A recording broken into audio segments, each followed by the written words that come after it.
trying to sin against you, but we are making too many exceptions and allowing kids to kind of do what they want to do. And believe it or not, kids want structure. Young people want structure. They want somebody to say, no, don't do that. No, you shouldn't do that.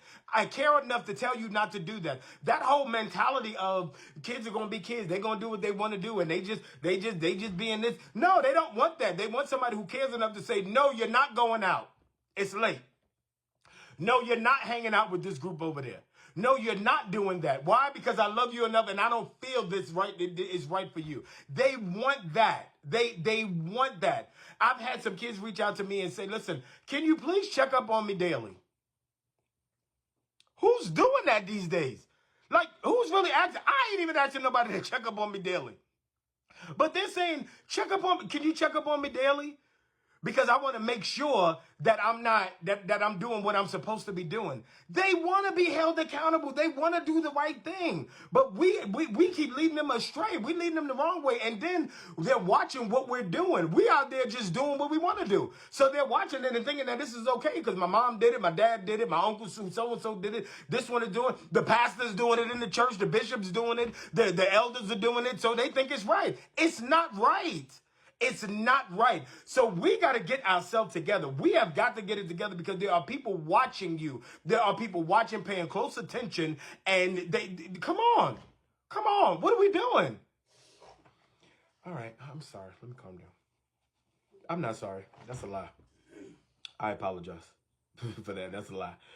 Oh, kids know more here these days than we did before. And being held accountable for their sins, they're being held accountable just like adults. Hallelujah. Oh, we must set the standard in our household. There will be no activity under this roof by anyone under this roof until marriage. None. Activity. We're going to call it activity. Hallelujah. There's activity. We're not doing that activity. I appreciate you. Thank you for tuning in. I appreciate you. So we're not doing nothing under this house. No activity. Right? So what I'm saying is we keep allowing things. Now, you know your kids are sleeping around. Bust open that door. Stop allowing them to lay up. That's your house. But we're so busy trying to be friends and we want to be cool. And we're not doing that. We're not doing that. We're not doing that. Let's do something different. Let's try something different. No, we're not doing this. You're going to stop getting high today. You're going to stop sleeping around today. You're going to get your life right today. Why? Because your soul is at stake. Because I love you enough to tell you the truth. And I'm not just agreeing with you because I'm a parent that want to be your friend. I'm not just agreeing with you because I'm a pastor that wants numbers and I want my church to be filled. No, I'm worried about your soul. So if the whole church empties out and I got one soul that's being saved, then I'm going to stay there and I'm going to preach to that one soul. It's not about the numbers. It's not about the cash that's being brought in. It's not about any of that. It's about me preaching the gospel to you, preaching you the truth. Because see, the problem is I'm held accountable for what I tell you. And if I tell you the wrong thing, that blood is on my hand. And if you go to hell for me telling you the wrong thing, that blood is on my hand. I'm held accountable for that. But if I tell you today that sin is wrong and you can go to hell for the sin that you're doing, then that blood is off my hand. I put that back on you. You got to get it together. You got to make a decision. But we are setting our kids up for failure. And each and every day our kids are going to hell. And it's like we don't even care. We got to do better. We got to do better. Oh, God. We have to set the standard. I said what I said. Listen, there's nothing under this roof happening. Nothing until marriage. That's it. Nothing. Think about it. Kids didn't even live from under the roof until they got married in the Bible. Think about that. They didn't go shack up with somebody else. They was there and then they got married off and then they left. Right? Yep, we pushing people out the door. We putting our foot in their neck and y'all got to get out. You turn 18, get out. Get out. What? Okay. I'm not judging nobody's household. You raise your household the way you want to.